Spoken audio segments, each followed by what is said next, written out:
So today we're going to be learning about conditionals and starting our data structures and learning about the first data structure. So conditionals are used with the if keyword. This if keyword is, it cannot be used as a variable name because it is a keyword. It is being used with a Boolean value. So if this Boolean value is true, oh, there's something in the chat. That is completely fine. Just don't forget to turn on your mic this time.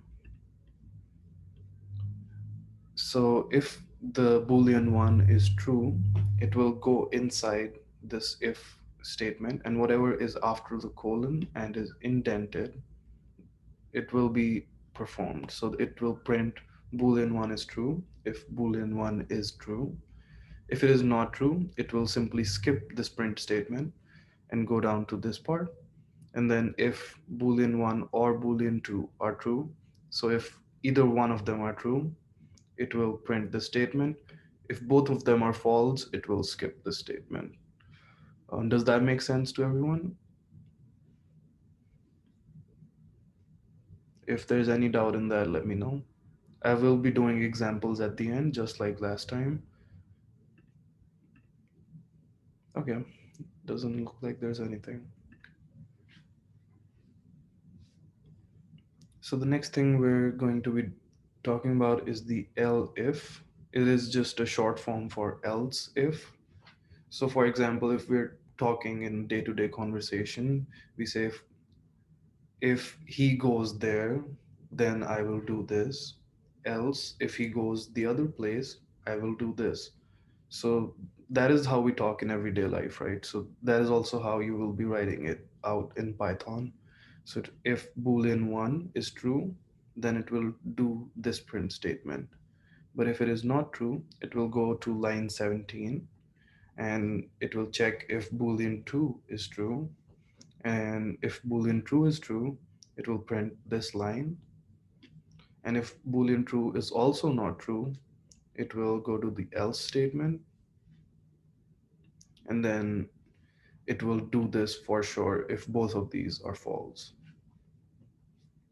Does that make sense to everyone?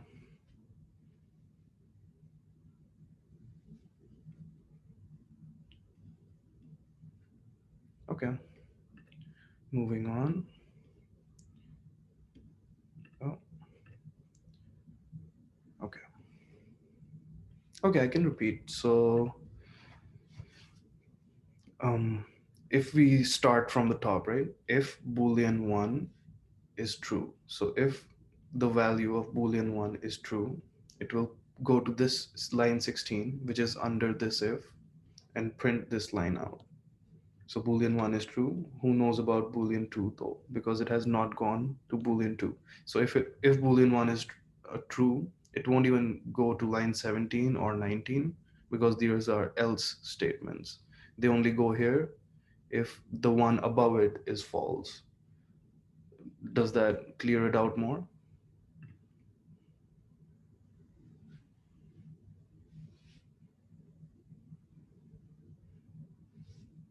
Okay. So it can also be chained. So we can have more than one elif in chain. So if boolean 1 and boolean 2 are true, it will go here. If one of them is false, it will go to the next line and will check boolean 1. If boolean 1 is false, it will go to the next line and check boolean 2, and so on and so forth. So you can keep adding as many elifs as you would like.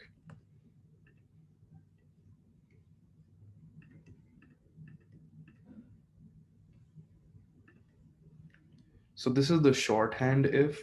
So in this, we are simply moving the line that was underneath this in front of the colon. This results in the same exact result. It's just a shorter way of writing it. I would recommend doing this only if the output you want is one line of code. As we will see in future examples, and in the examples I will show you at the end, uh, what we want to do after the if statement can be more than one line. Also, this is another way of writing if else. So you write the function you want to perform before the if, and then you write the statement that you want to check if it is true. So if boolean 1 is true, then it will print boolean 1 is true, else it will print boolean 1 is false. Does this also make sense to everyone?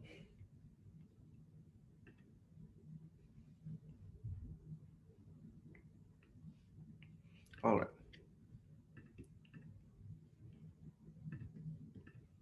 So moving on, we can also nest these. So what we mean by nesting is that, for example, if we go to line 37, if boolean 1 is true, it should go inside, right? So it will go into this. So now this is another if statement. So over here, if boolean 2 is true, it will go further inside. And similarly, if boolean 3 is true, it will go even further inside. But so even if boolean 2 is false though, it will completely skip everything inside. It won't check boolean 3, it won't even check this else. It will go straight to the else that is directly underneath it. So you have to make sure that you always indent it properly.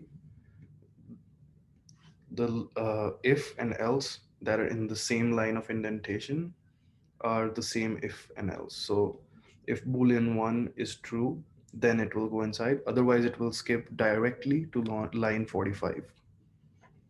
Does that make sense? Why we are skipping to line 45 when boolean 1 is false, and why we're skipping everything inside it?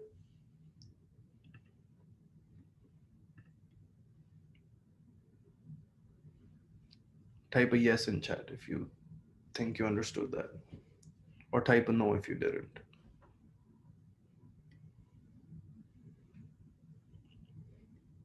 Okay, I can repeat. So what we're trying to do here, okay, so what we're trying to do here is we are trying to check if each boolean value is true, right? But if boolean 1 is true, only then we're going inside. We're going to line 38, which is a little bit shifted inside if you check, right? So line 38 is inside line 37. So we will only go to line 38 if line 37 is true. Does that make sense? Does it make sense so far?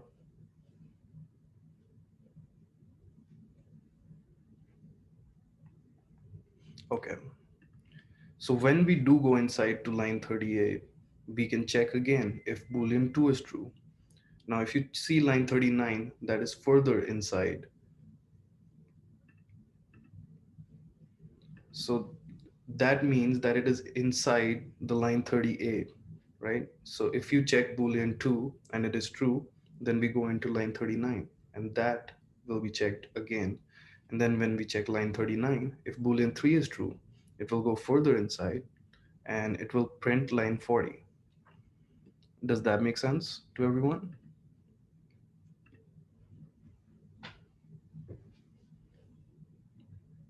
Okay. So now if boolean 1 is not true, so what do we do if an if statement is not true? We simply skip everything that is inside it. So everything that is directly underneath it and is indented will not be read if that statement is not true. So it directly skips to line 45. Does that make sense? Okay. Okay, so this is a little hard to grasp. What I'm going to do is I'm going to show you an example at the end that might make it more clear. So for now, just we can put it on the side, and at the end, I'm going to show you an example which should make things much more clearer. All right, so let's move on to the next part for now. So we have data structures. A data structure is a means for storing and organizing a collection of data. So generally composed of primitive data types such as strings, booleans, and numeric data types. So this will basically be a group and it will have these values inside it. And these can be strings, booleans, or numeric data types. So each of them has their own methods, that is the actions that they can perform on the data. And they can be called on these data structures by using this type of typography. You use data structure dot method and then a bracket. Inside those bracket, we can also have attributes, which we will be looking at later on. So there are many types of data structures: sets, tuples, arrays, dictionaries, and objects. And there's also other types. So today we are only going to be learning sets. So is everyone clear on what a data structure is?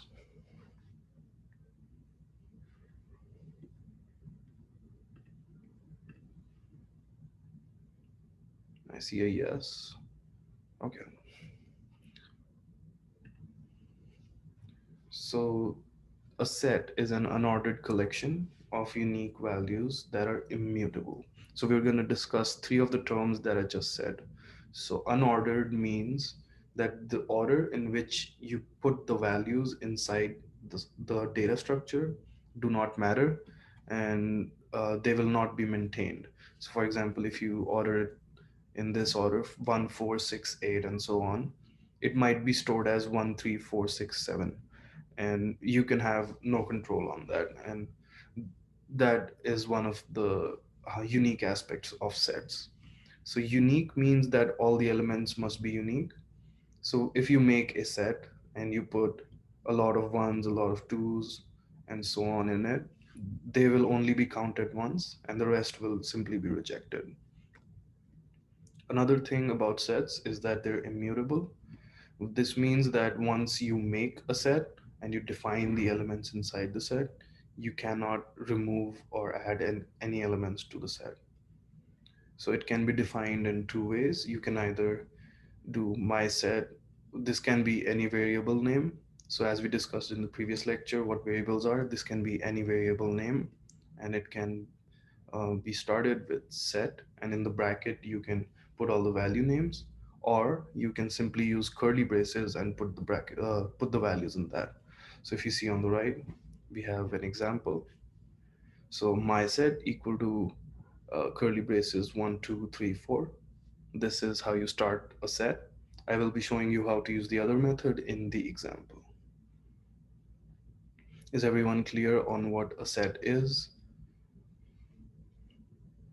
And are we also clear on all three terms? What unordered means, unique, immutable?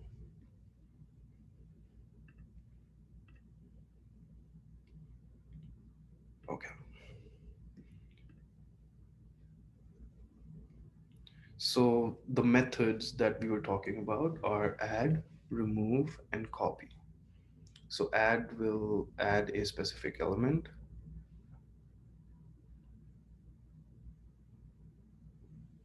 So we have a question in chat that should the numbers be in ascending or descending order in a set? And the answer is that it is simply unordered. So there is no particular order that the set will follow. So you can add them in the set in any order, and they might be stored in completely different order. So there is no way of having any control on that with sets. We learn about other data structures in which you can order objects, which will be coming later on. Good question.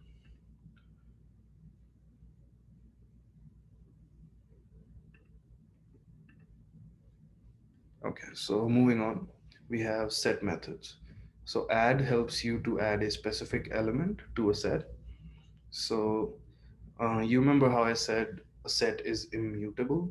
Well, we can technically change it with the help of add. So if you do my set is equal to 1, 2, 3, 4, and then we said your set is equal to my set, we can first check your set is my set. These will both be the same, right? So this should be true. So next we're going to try to add 5 to the set. So if we do my set dot add 5, this will give us yours. And then we try to see what the values inside your set is. It'll be 1, 2, 3, 4, 5. So if you see here, your set and my set, we added 5 to my set, but it also got added to your set.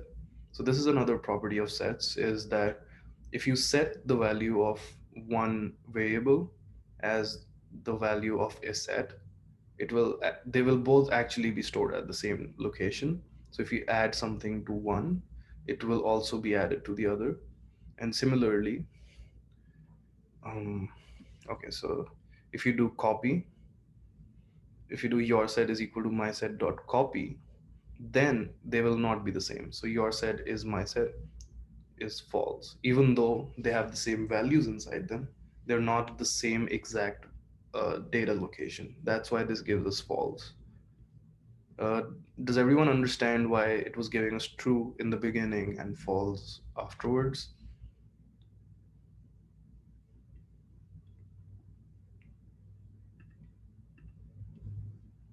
Okay, I can explain again. So when we make a variable, if you remember, um, we have a box, right? Well, data structures are basically like this, but instead of being one box, you can think of them as a row of boxes. So a set with containing 1, 2, 3, and 4 will be like this,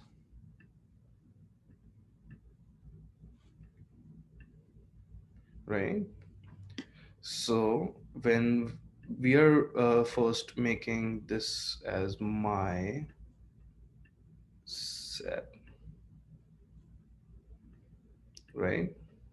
So when we do your set equal to my set, what we do is we simply say that when we use the variable your set, excuse my handwriting, it will simply point towards my set and see what values are in there. So when we check your set is my set, this is true because they are the same exact location.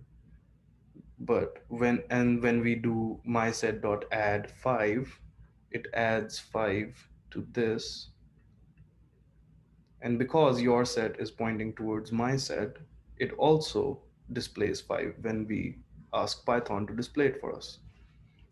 But when we do your set is equal to my set dot copy, instead of doing this, it cancels out this, right? And it creates an entirely new set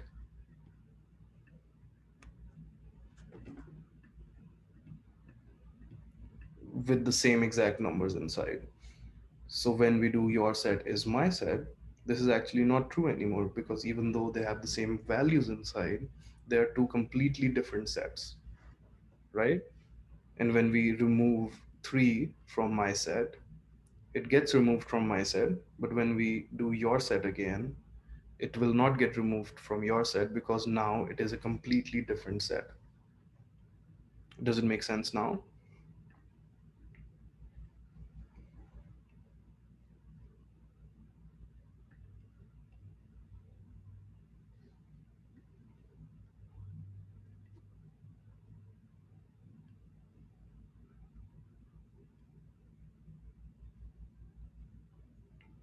Okay, I see a yes, but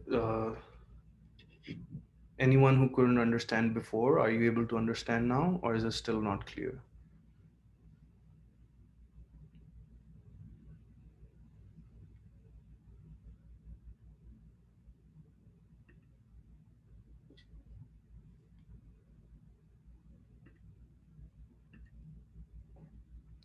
Okay, so I don't see anybody saying no anymore. If you do not understand, please feel free to stay back after class as well. I will be very much obliged to take questions afterwards as well. So, sorry. I'm going to clear this out for now. All right. So those are our set methods. We also have some other methods. So difference. This returns the elements in one set that are not in the other. So here we have two sets. The first one is 1, 2, 3, 4. The second one is 3, 4, 5, 6. So what we're doing is we're taking the first set dot. Oh,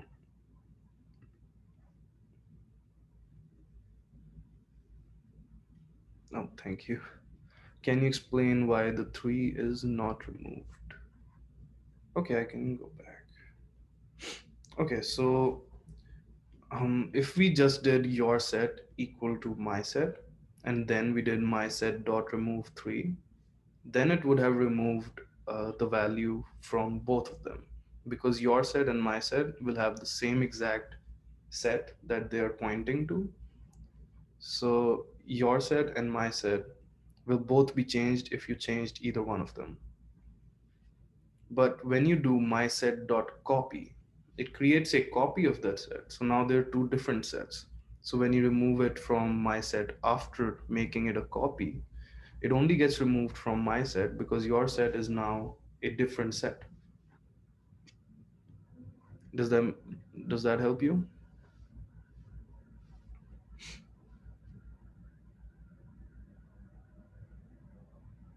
Okay.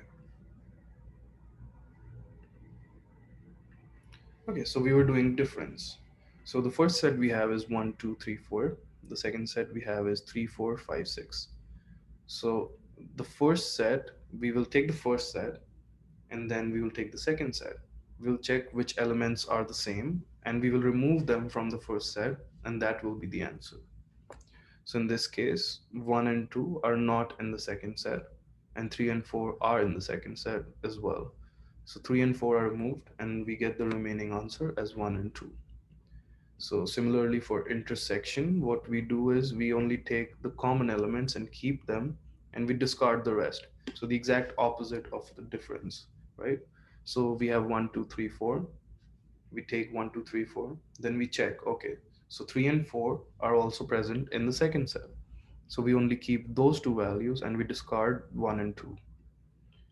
And then in union, basically we take all the values in all the sets and we put them in one set. And if we remember, we don't repeat values in sets, right?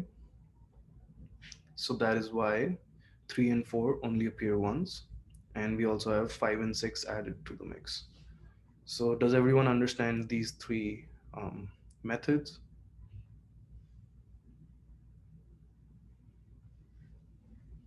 and how we are using them?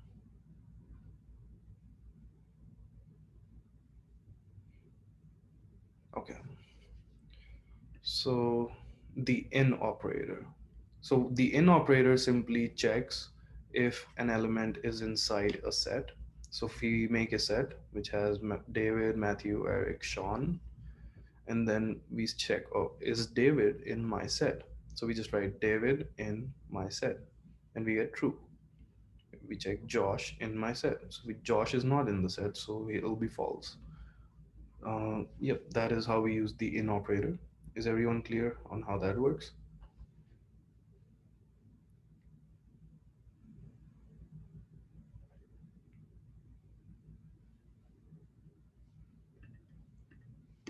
Okay. So there's some additional resources which you can use, as I'll be sending these slides at the end of today's lecture. And that is all for the lecture itself. And now I'm going to be switching over to PyCharm so that we can see how all of this works.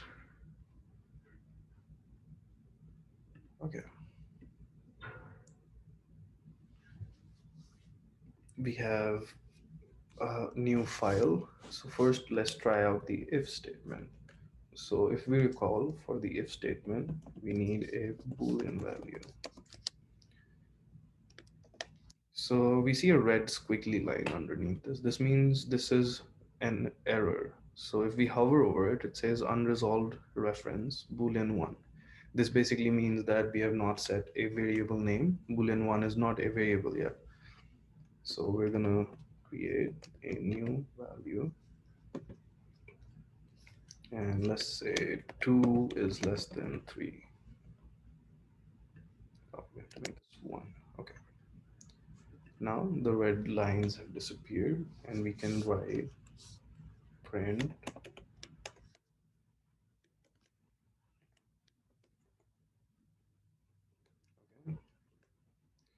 So can anyone tell me what the result will be when I run this?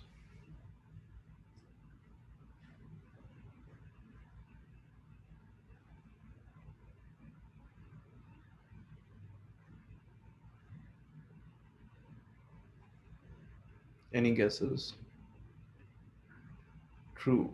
Okay, I have true. I have another person saying true. Okay. So everyone is thinking true.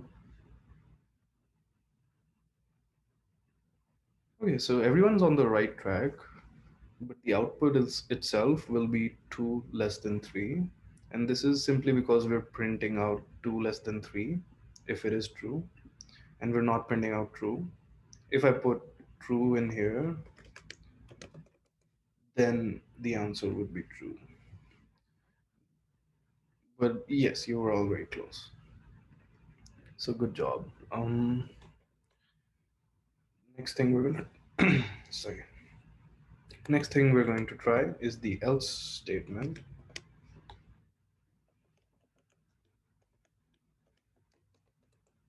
Okay, will this do anything different when I run this?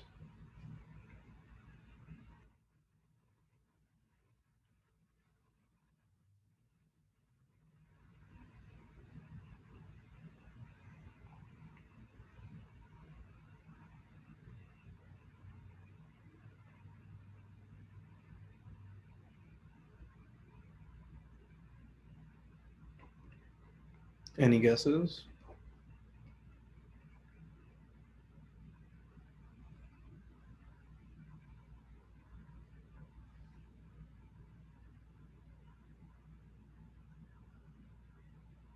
Still true? Okay. Anyone else? True.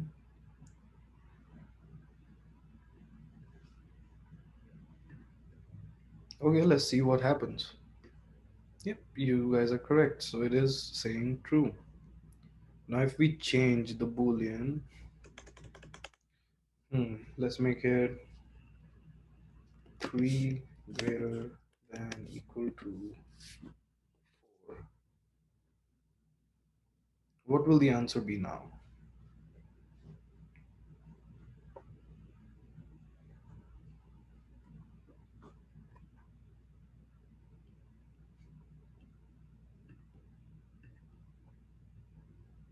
True. Okay. Any other answers?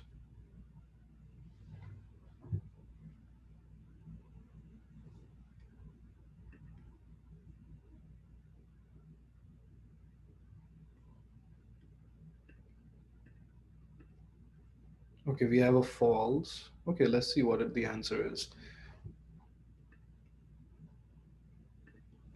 It is false. So this happens because if we check the value of boolean 1, it is 3 greater than equal to 4. Obviously 3 is not greater than equal to 4, right? So this will be a false statement. So if we go down to the second line, if boolean 1 is false. So we do not go to line 3, we skip this line and we go to the else statement and we print false. Does everyone understand why that happened?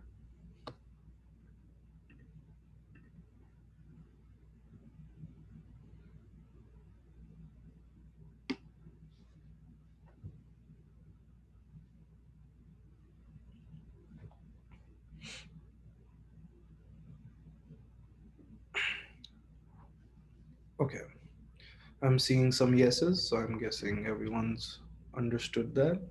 If you've not, feel free to put that in chat. So next we have the elif statement.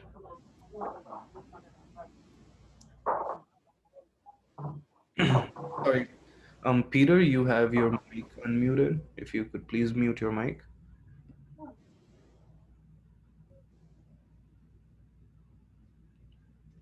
Okay, moving on, we have elif.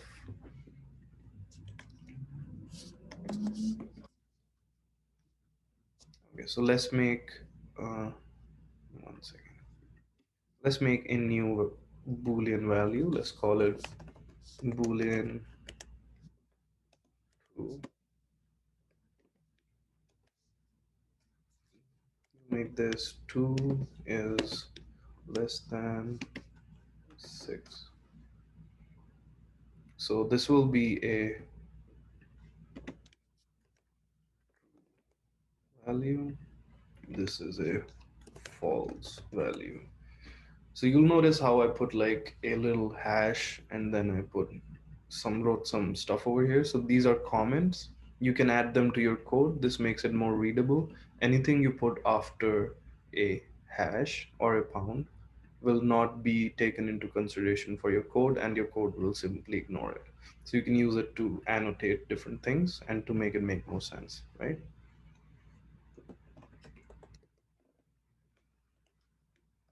So we have elif boolean 2.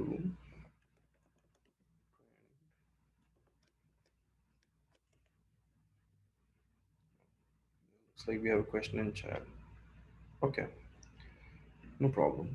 Um, so boolean 1, we'll make this 1, and then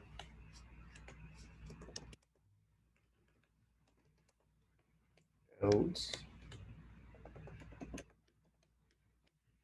Okay, so what will be the output? Will it be 1, 2, or 0? If I run this code on your screen.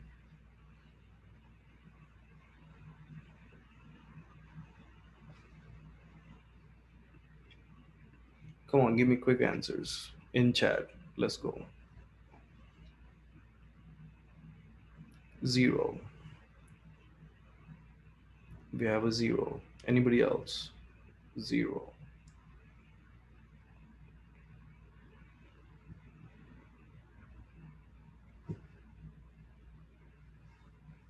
Okay, so far I just see 0. And let's try to run this code. Oh, we have another answer in chat. We have 2. Okay, let's see if it's 0 or 2. We'll run this code and we get a 2. So let's see why this happened. So Boolean 1 is a false value, right? Because 3 is not greater than or equal to 4. And Boolean 2 is a true value because 2 is less than 6. So first we go to line 3 after that. We check, is Boolean 1 true? No, it is false. So it skips line 4 and it goes to line 5. And then we will check, okay, is Boolean 2 true? We go here, yes, Boolean 2 is true. So it goes to print 2, it prints out 2, and then it skips the else statement. Because if one of these statements becomes true, you skip the rest. Are we clear with why the answer came out as 2?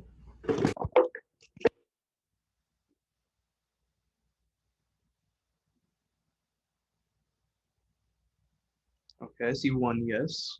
I'm gonna need more than that. Is nobody else convinced?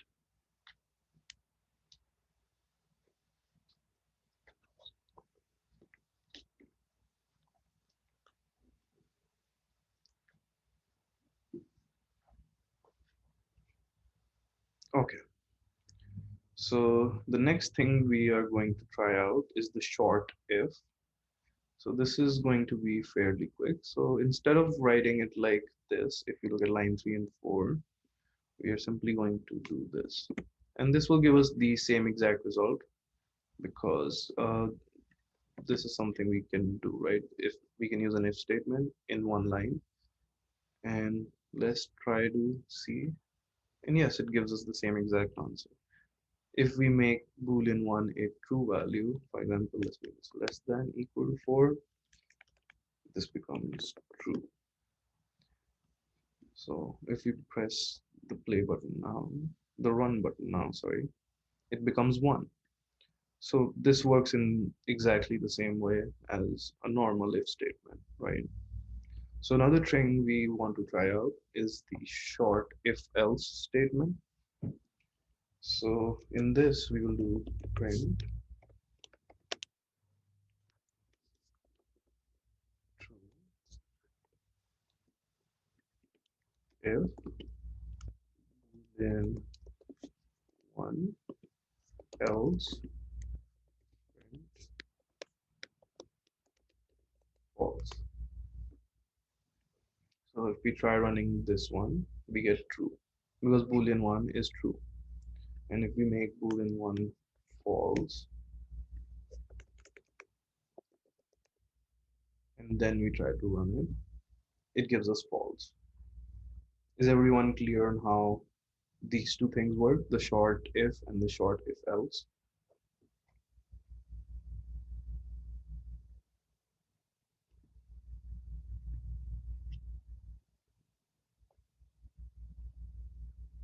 Okay, so moving on, now we come to the nested part, and hopefully this clears up the confusion some of you guys had during the presentation. All right, so let's make another boolean value. Let's call it 3. Make this 2 equal.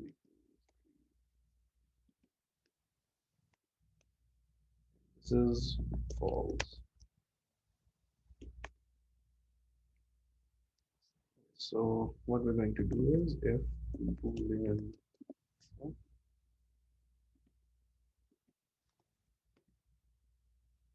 there we go. Boolean 1. So what we want to do is that if boolean 1 is true, we want to further check if boolean 2 is true, and if boolean 2 is true, then we want to print out true. All right. So how we're going to write that down is we're first going to check if boolean 1 is true, right? And if it is true, then we go inside, and then we want to check if boolean 2 is true, right? And what did I say? So if we want to do boolean 1, and if that is true, we want to do boolean 2, and if that is true, we want to print out,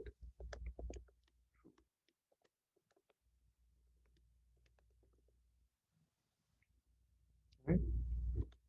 So we can stay in here, we can stay in the part when boolean 1 is true and then boolean 2 is true, then it will print this out, then it will go to line 7, and here we want to again check if boolean 3 is true. We can do that as well, and after this we want to print out more true,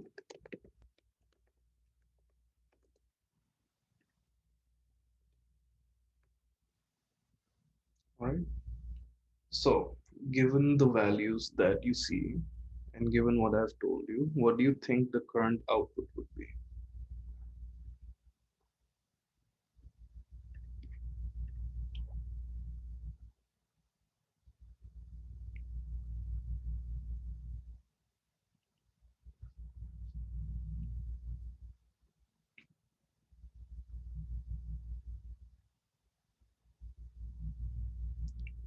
Okay, I'm not seeing anything in the chat.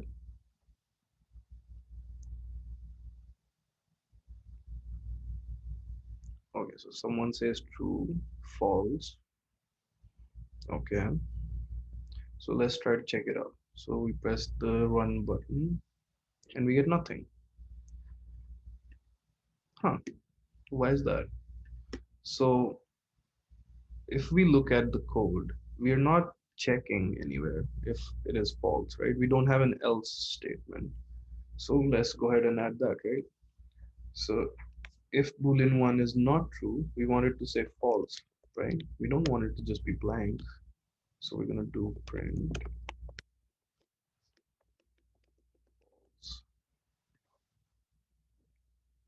Okay, so now if we run it, the output will be false, because if boolean 1 is not true, then everything that is indented and is underneath it, so all of this will be ignored because it is indented and directly underneath. So it will directly go to line 9 and it will do whatever is inside the else statement.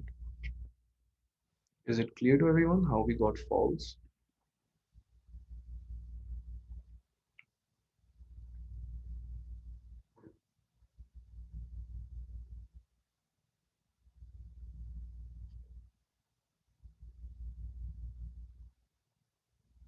Okay, so we can also give an else to this guy. Oh, we have another question in chat. Okay, I thought it was a question. Um, else.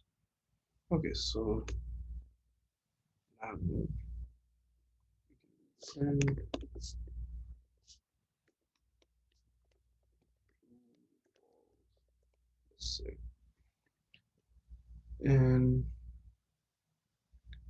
let's swap boolean 1 and boolean 2. So okay, so look carefully at what I have changed. So boolean 2 is first now, and then we have boolean 1. What will be the answer now?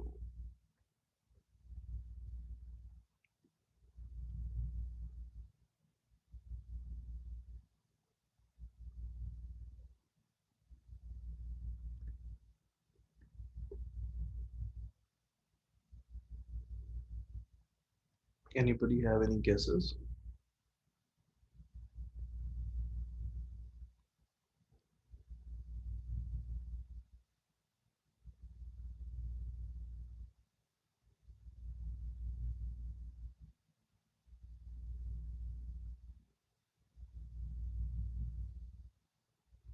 Okay, so I don't see anything. Oh, I see a false. Okay, S- let's try it out. Okay, so we're gonna press play, and it says true false, and that is line 10. So let's try to understand why the code went to line 10, right?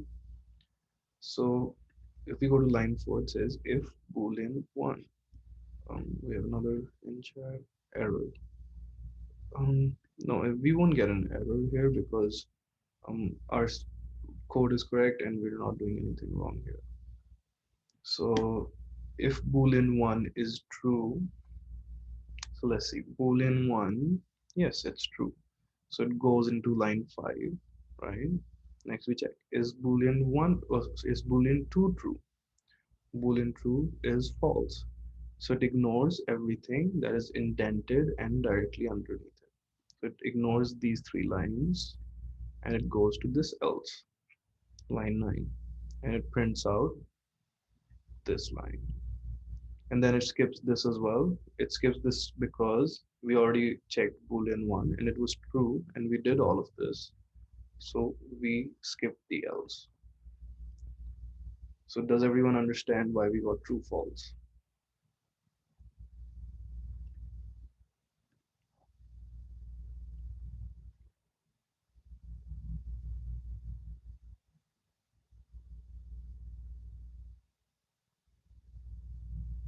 Okay, I'm not seeing anybody saying yes. Does that mean nobody understands? I can repeat it.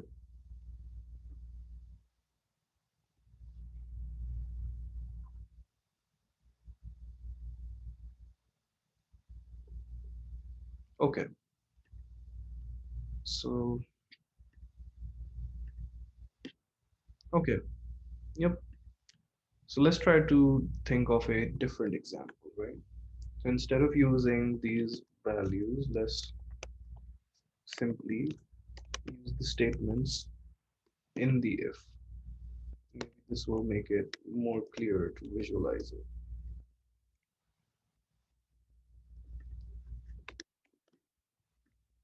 So this 2 less than 3 is a Boolean statement. So we can write it like this in an if statement. That is completely fine. Okay. We have another if statement. Let's make this 3.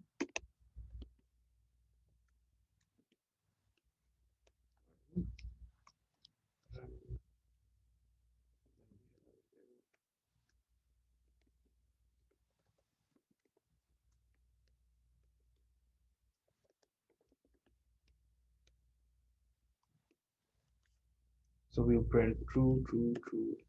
If all three are true, we'll print true.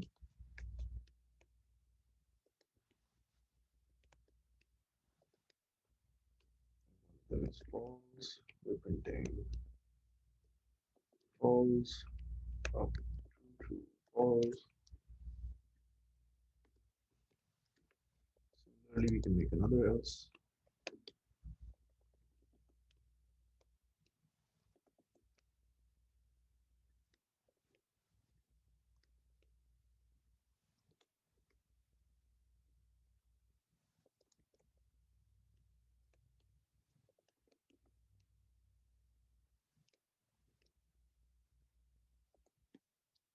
Okay, so let's try to understand this code, right? So, does anybody have any guesses about how this code will work? What will be printed out?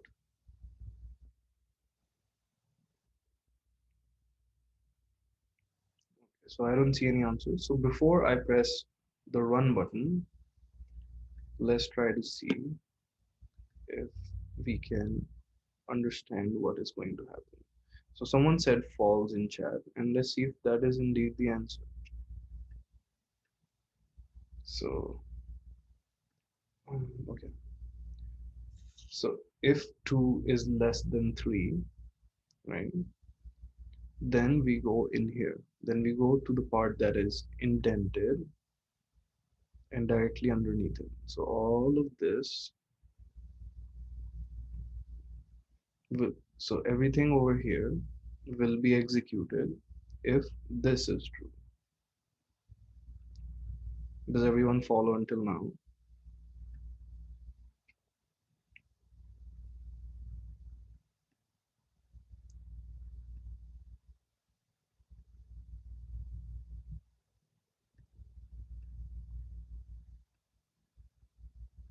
Okay, so moving on.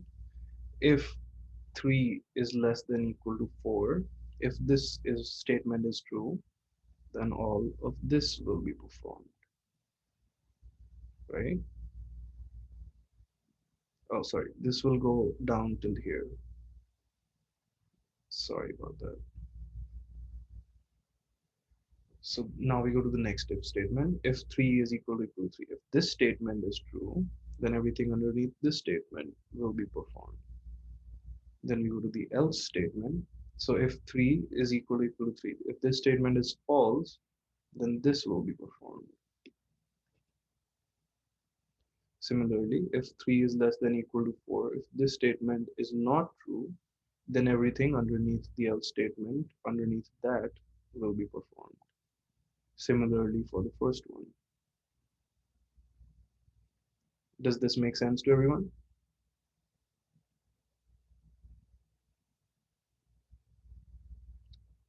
If you do not understand what I just said, please type no. Please feel free. I can re-explain it as many times as you want.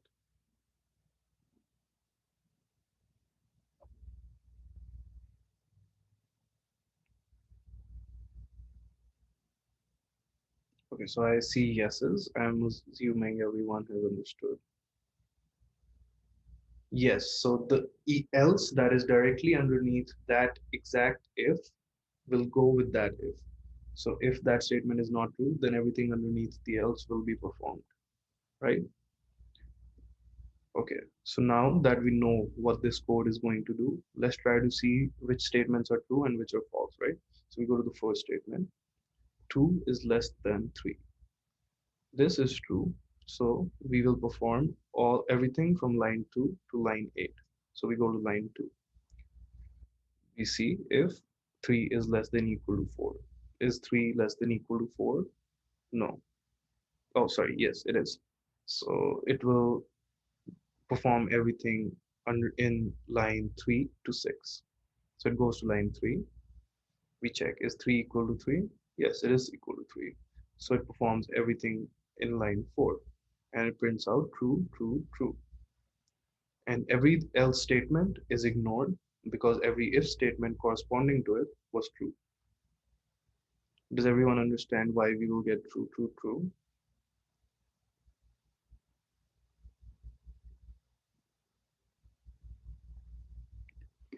Okay, so I'm going to clear it and let's see now if our assumption is correct.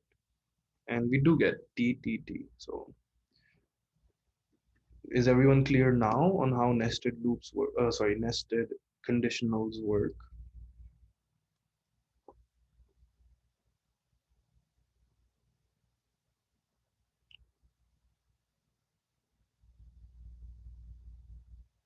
Okay, so I'm seeing yeses now. All right, so we're done with conditionals for now. If you do have any questions still, feel free to stay back after the class. Last up, we have sets. So um, let's create a set. It looks like, oh, yes, sorry about that. We have my set. So the first way to make a set, was simply write the word set, use brackets, and put the elements inside. Right? So we do print my set. Right? So if we run this, oh,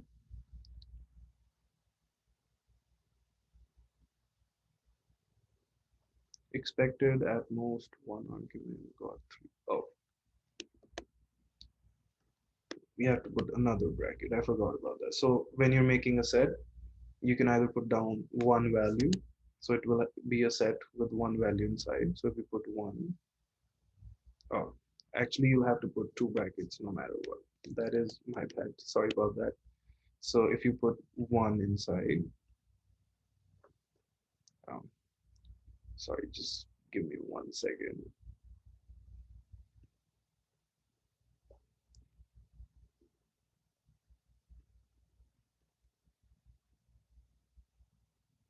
So it seems like the newer version of Python doesn't let us do this anymore.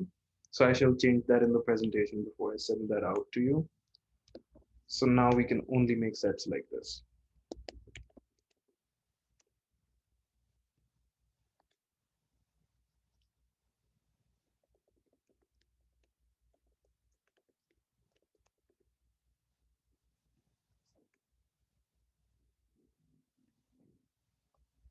Okay, so right now you see it, put it in the order that I put the elements in.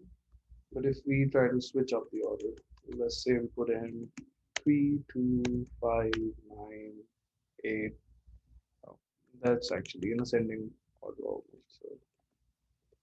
So, yeah, that looks better. So if we play this, as you can see, this is not in the same order, nor is it in descending or ascending order. So as we saw, order does not matter in a set, right?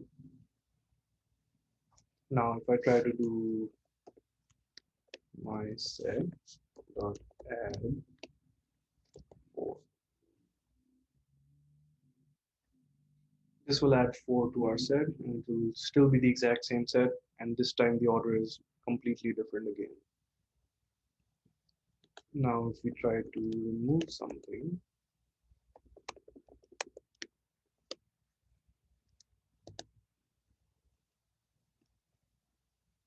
and that element has been removed now. So now let's try to play around a little bit more with copying sets and not copying sets. So if I do, oh, sorry, your mine, and let me move this over here. So I do this.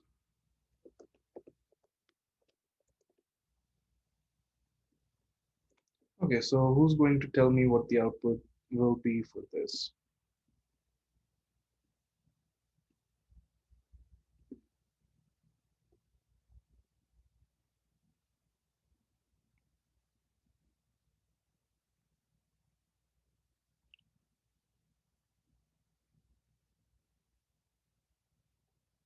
Anybody have any guesses? 35941. 359. Okay.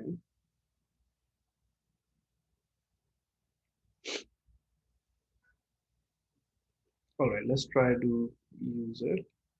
Run. And it gives us the same exact answer. 3591. Okay, so what we're doing here is we're taking my set, we're giving it a set with the values 3, 5, 9, and 1, right? So we're taking another one then, and we're saying, okay, your set is another variable, but this is the same set as my set. This is what happens when you set the value of a variable to another variable which contains a set. So when you add something to my set and you remove something from my set, it also gets removed from your set because they're the same exact set, right? So what happens is we add 4 to it and we remove 1 from it. So it becomes 3, 4, 5, 9. Does everyone understand why the answer is 3459?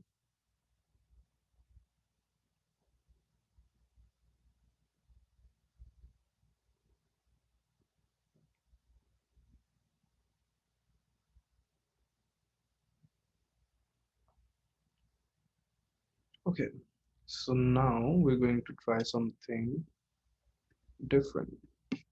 Okay, we're going to try to make it a copy. So we're going to do myset.copy. Okay, what will be the answer now?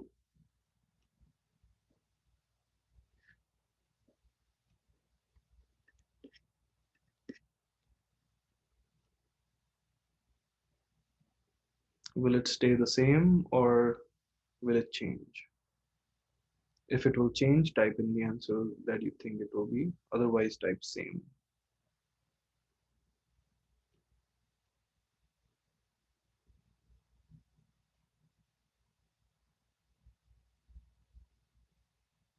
Okay, we have one person saying same. Is there anybody else?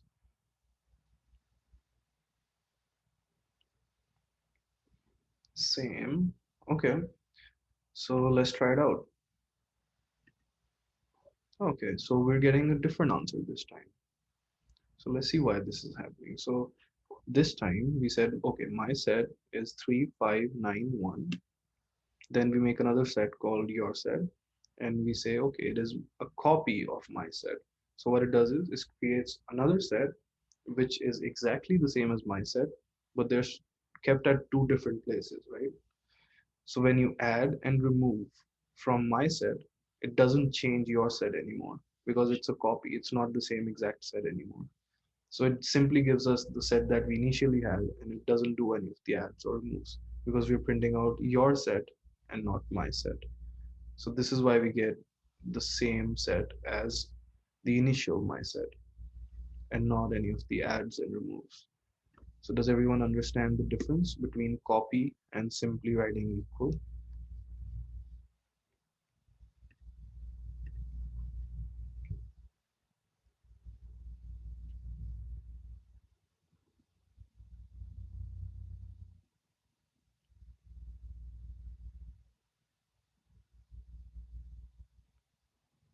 Okay, I have one yes. If you don't understand, it is fine.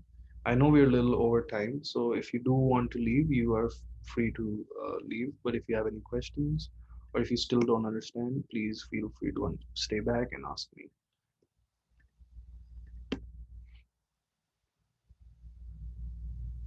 Okay, so it looks like everyone understood that, and with that, I will stop recording.